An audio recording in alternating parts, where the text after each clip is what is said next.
Today, the greatest risk of global catastrophe doesn't look like this. Instead, it looks like this. If anything kills over 10 million people in the next few decades, it's most likely to be a highly infectious virus rather than a war. Not missiles, but microbes. Now, part of the reason for this is that we have invested a huge amount in nuclear deterrence.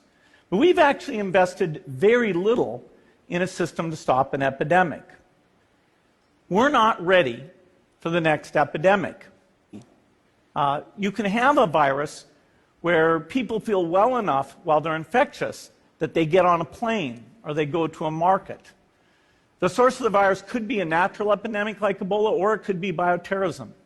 And so there are things that would literally make things 1,000 times worse.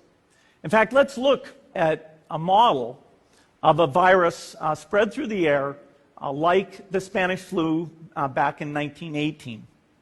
So here's what would happen. It would spread throughout the world very, very quickly.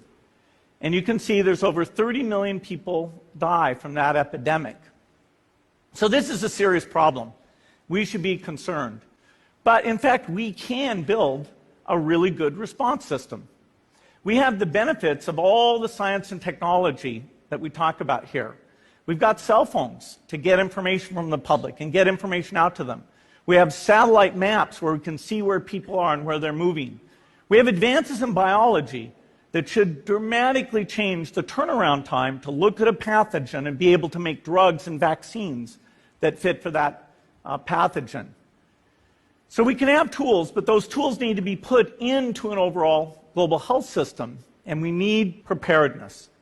The best lessons, I think, on how to get prepared are, again, what we do for war. For soldiers, we have full-time waiting to go. We have reserves that can scale us up to large numbers. NATO has a mobile unit that can deploy very rapidly. NATO does a lot of war games to check, are people well-trained? Do they understand about fuel and logistics and the same radio frequencies? So they are absolutely ready to go. So those are the kinds of things we need to deal with an epidemic. What are the key pieces?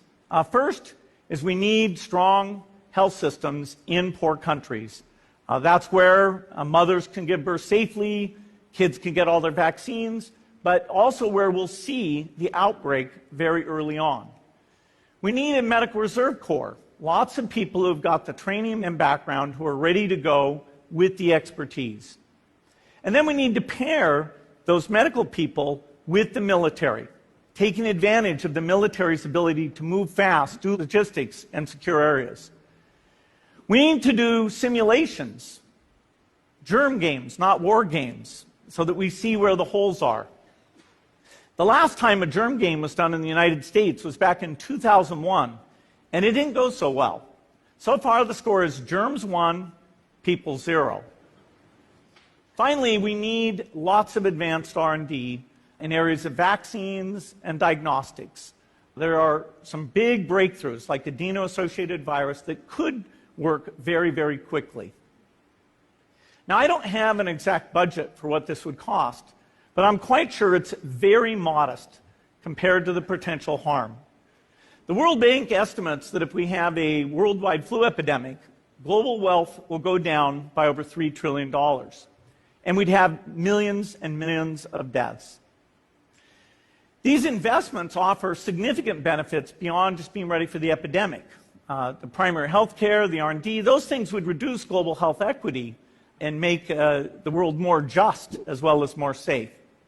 So I think this should absolutely be a priority. There's no need to panic. We don't have to hoard cans of spaghetti or go down into the basement.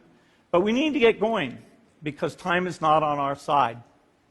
In fact, if there's one positive thing that can come out of the Ebola epidemic, it's that it can serve as an early warning, a wake-up call to get ready. If we start now, we can be ready for the next epidemic. Thank you.